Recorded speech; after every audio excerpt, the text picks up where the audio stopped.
Baik, sebelumnya Assalamualaikum warahmatullahi wabarakatuh. Sebelumnya kami terima kasih kepada Bapak Agus sudah memberikan kami kesempatan untuk merevisi kembali tugas kami yang sempat salah. Perkenalkan kami dari kelompok 4. Saya Manda Isabella Gambang Sama dengan NIM digit terakhir 263. Saya Claudia Salsabila Nasir dengan NIM digit terakhir 246. Saya Nanda Bagus Wicaksono dengan NIM terakhir 256. Baik, untuk kali ini saya akan langsung saja ke aplikasi di komputer di bidang keuangan. Baik, selanjutnya kita Ya, bakalan ke aplikasi komputer di bidang keuangan. Jadi di sini saya sudah punya data keuangan, di mana di sini kita akan melakukan perhitungan dasar keuangan. Yang pertama tuh ada mencari dari total pendapatan aktual, terus yang kedua mencari total pengeluaran variabel, yang ketiga mencari sisa kas, dan yang keempat mencari total tahunan dan rata. Nah, di sini kita sudah ada 12 bulan, di mana sudah ada pendapatan, biaya sewa, biaya konsumsi, transportasi, kehadiran, serta bonus persenannya. Nah, yang pertama tuh gimana cara kita mengubah dari bonus persen ini ke bonus dalam bentuk rupiah. Jadi, di sini kan yang pertama itu ada bonusnya tuh 18%. Nah, di mana 18% ini,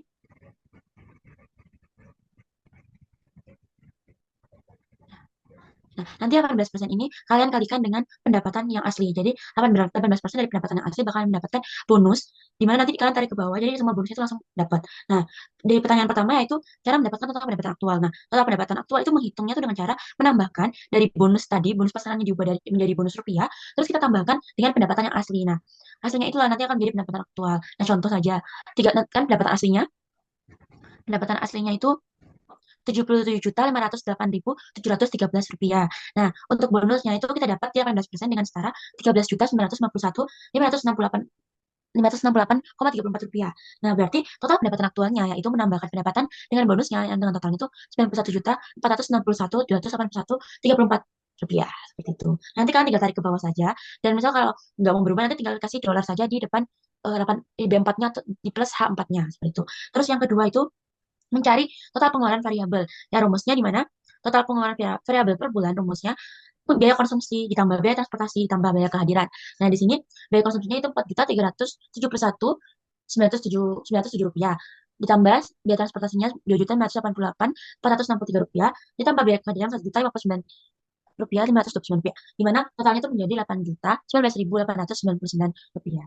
Nah, yang ketiga yaitu mencari sisa arus kas atau sisa kas bulanan bersihnya, di mana tuh dengan cara mengurangkan total pendapatan aktual dengan pengeluaran variabelnya. Jadi contohnya 91 juta itu dikurangi dengan 8 juta yang di pengeluaran variabel, nanti totalnya menjadi 83.440.382.34 rupiah seperti itu.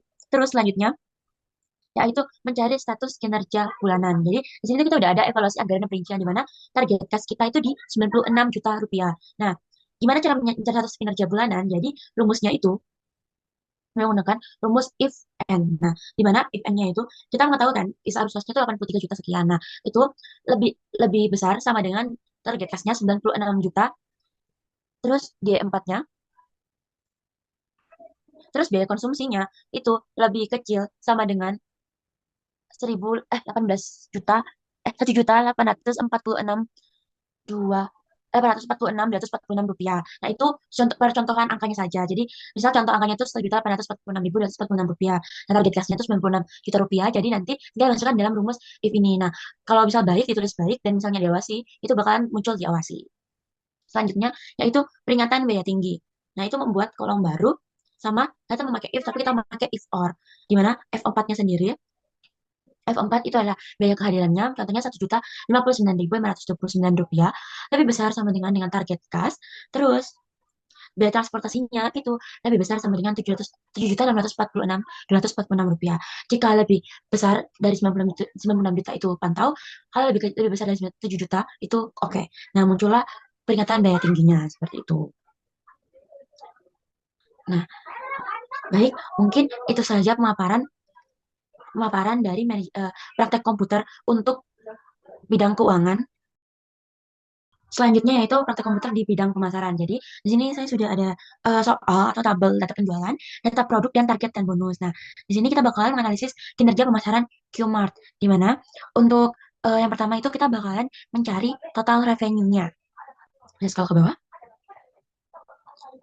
Baik. Nah, untuk total revenue-nya itu atau pendapatan pendapatan kotornya itu gimana sih caranya? Jadi rumusnya itu dengan cara jumlah yang terjual itu dikali dengan harga per unitnya.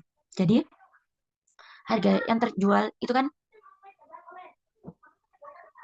harga harga yang terjual itu 56.246. Itu dikalikan dengan unit yang terjual 156, jadi totalnya di 8.774.376.000. Begitupun untuk produk-produk selanjutnya. Nah, selanjutnya yang kedua itu cari total biaya produksi. Gimana? Rumusnya itu total revenue yang sebelumnya itu bakalan dikalikan satu dikurang margin. Jadi total revenue misal 8.774.376.000 dikali satu dikurang marginnya itu berapa? Marginnya kan kan dia kodenya itu 461 tuh makanan. Jadi dikurangin 26%, totalnya 6.493.38.024 rupiah. Nah, sampai ke bawah tinggal dicek saja ke bawah. Terus yang ketiga itu laba kotor, di mana rumusnya itu total revenue dikurangi total produksi dikurangi biaya iklan. Nah, totalnya itu bakalan dapat di 1.035.091.76 rupiah. Selanjutnya, yaitu mencari status bonus. Nah, ketika kriteria seorang sales layak mendapat bonus jika yang pertama jumlah terjual melebihi 100 melebihi berapa unit ya? Melebihi, kita lihat soalnya, melebihi 146 unit dan laba total lebih besar dari 2.246 rupiah seperti itu. Nah, nanti tinggal masukkan di rumusnya sama dengan if n jumlah yang terjual lebih besar dari 146 dan laba kotornya itu lebih besar dari 224.646. Dan bahkan kalau misal dia status bonusnya lebih besar, dia bakalan tidak atau iya seperti itu. Selanjutnya itu kategori prioritas produk. Kriterianya premium jika kategori adalah earning atau margin di atas 25%, itu kita menggunakan rumus if or fuck up. Bisa dilihat dari rumusnya sendiri, itu ada if or fuck up B26, itu ke B12 ya, bisa dilihat sendiri, itu bahkan lebih besar dari 25%. Begitupun selanjutnya untuk yang elektronik. Nah, kalau misalnya lebih besar dari 25%, itu bakalan ditandai oleh premium atau standar. Selanjutnya, yaitu bonus penjualan per baris.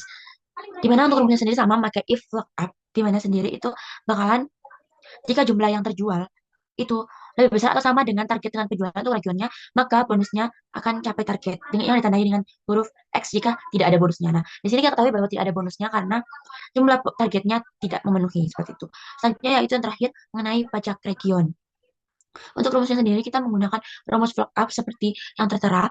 Nah, untuk rumusnya sendiri bakalan diketahui langsung menggunakan sama dengan flock up dan akan langsung muncul sendiri di pajak regional per kode produk seperti itu. Selanjutnya yaitu kita bakalan mencari soal tantangan, di mana tugasnya itu pada data penjualan buat kolom pajak region untuk mencari persentase pajak berdasarkan region dari tabel horizontal yang telah dibuat, lalu kalikan dengan total revenue. Nah, jadi caranya itu pajaknya, kita menentukan pajaknya itu 20%, 15%, dan 20%. Seperti itu. Lalu untuk analisis targetnya, yang pertama itu baru dengan laba kotor tertinggi digunakan dengan kode barang QA463, terus baru dengan laba kotor terendah QA462, dan rata-rata jumlah tujuan transaksi 154, dan total seluruh biaya iklan itu 7.431.230 rupiah. Lalu hasil interpretasinya sendiri yaitu berdasarkan data analisis kinerja masalah Q-Mart dapat disimpulkan bahwa kinerja penjualan antar produk dan wilayah menunjukkan hasil yang bervariasi. Produk QM463 atau pakaian memiliki kinerja terbaik dengan laba kotor tertinggi berkat margin sebesar 36% dan kontribusi penjualan signifikan. Sebaliknya, QM462 mencatat laba terendah karena margin yang lebih kecil dan biaya iklan yang tinggi. Dari sisi wilayah timur menunjukkan kinerja yang lebih baik dengan penjualan per pajak tinggi, sedangkan wilayah selatan masih perlu meningkatkan strategi promosi secara keseluruhan. Strategi promosi secara keseluruhan rata-rata penjualan mencapai 154 unit per triwulan dengan total biaya iklan sebesar 7.431.230 rupiah. Hasil ini menunjukkan bahwa pemasaran Qmart tergolong efektif, namun efisiensinya biaya dan strategi promosi di wilayah performa rendah masih perlu ditingkatkan untuk hasil yang lebih optimal. SDM ya? Baik, sedikit apa aplikasi komputer bisa keuangan. Nanti. Saya. Ayo, Coba lihat dulu yang ada. Yang ada rumusnya ini yang mana ya? Lihat saya. kamu kok jadi tuh jadi. Ini SDM semuanya ada rumusnya. Tapi dari mana? Hah? Oh, Iya, kalau soalnya SDM dari nganu mana? sendiri. SDM ini nganu sendiri.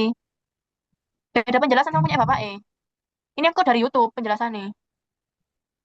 Ya apa? Gak ngerti lah.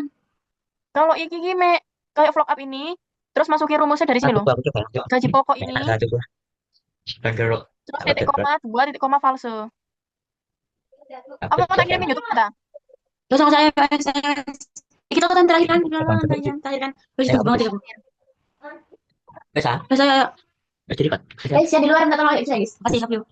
Bisa, bisa, bisa. Episode 3. Masih ya?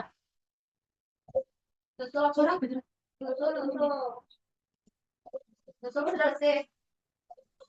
nek mau ngerekord ngomong nggak ya? Mas, masa? Bisa, bisa, bisa. Wes, Bel. Baik, selanjutnya yaitu pengaplikasian komputer di bidang SDM. Jadi ini kita gaji PT Makmur, di mana udah ada beberapa nama karyawan, golongan, status, serta jumlah anaknya. Nah, di mana golongan dan gaji pokok ini ditentukan, misal golongan 1 itu 800.000, golongan 2 900.000, golongan 3 1 juta, dan golongan 4 itu 1.200.000. Di mana jumlah anak juga itu mempengaruhi untuk gaji pokok yang didapatkan. Baik, yang pertama itu Sultan, di mana tuh dia dapat golongan 2 dengan status sudah menikah dan juga anak dua. Nah, gimana cara mendapatkan gaji pokoknya? Yaitu dengan rumus sama dengan vlog up, sama dengan vlog up, terus golongan dua. Habis itu nanti diambil dari gaji pokok di golongan kedua 900.000. Kok aku rada bingung ya? Itu golongan dua titik koma, terus tabel yang golongan gaji pokok ada 4 itu di apa namanya itu di copy. Di copy terus dikunci datanya. Terus titik koma dua titik koma false. Gitu nah wes bacanya rumusnya nggak apa-apa Nah, wes. daripada Nah, bingung. jadi di sini kan baik, jadi di sini kan kita dapat Bapak Sultan tuh di golongan dua dengan status kawin dengan jumlah anak dua. Nah, gimana cara mendapatkan gaji pokoknya? Jadi di sini saya udah dapat rumusnya sendiri, di mana rumusnya sendiri sama dengan vlog up.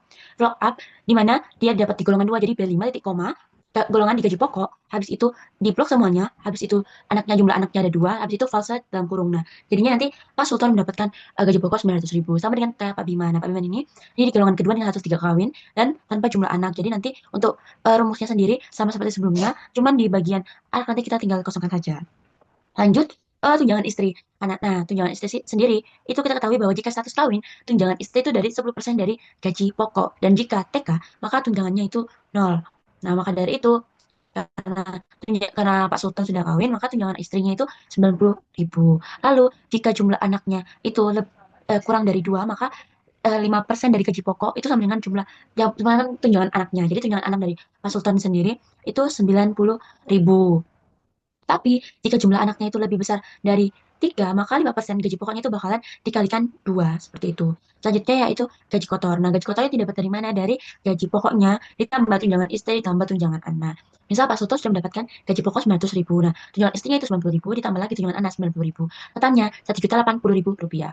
Selanjutnya, potongan gaji. Nah, potongan gaji ini 15% dari gaji kotor. Jadi, gaji kotornya tadi itu 1.080.000 dikurang 15% dari 15%, maka misalkan potongannya itu 162.000. Maka Dikali dari ya, itu kita dapatkan 15%. gaji bersihnya. Hah? Dikali 15%. Oh ya, kalian bersihnya.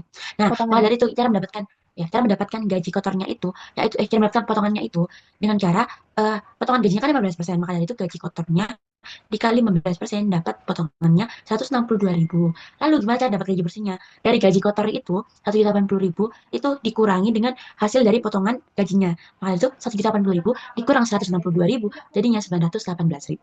Nah, di sini kita ada beberapa tabel untuk mengetahui berapa jumlah pegawai yang kawin, yaitu ada 7 jumlah pegawai yang kawin. Untuk jumlah pegawai golongan 2 itu ada 3 orang. Terus jumlah gaji bersih pegawai yang kawin itu ada 6.536.500 rupiah. Terus untuk jumlah potongan pegawai golongan 4 itu ada 567.000. Terus untuk jumlah pegawai yang mempunyai anak lebih dari sama dengan 3 itu ada 2 orang. Nah, baik, mungkin itu saja pemaparan aplikasi di bidang komputer di bidang SDM. Mohon maaf apabila ada kesalahan dan kekurangan. Wassalamualaikum warahmatullahi wabarakatuh.